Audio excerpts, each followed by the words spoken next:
ఈసారి కూడా నా ఓటు హక్కు నా కుటుంబంతో సహా అందరూ వినియోగించుకోవడం జరిగింది.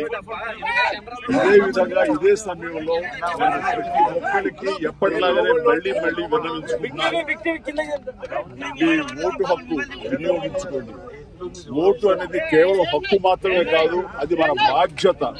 సో ఆ బాధ్యత అనేది మన దేశ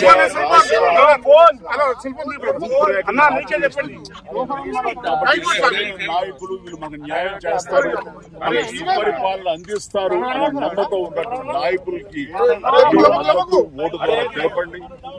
ఆ తర్వాత మన అభివృద్ధిని రావడానికి, అభివృద్ధి పథంలోకి మన దేశం కానివ్వండి రాష్ట్రం కానీ వెళ్ళటానికి దోహదపడే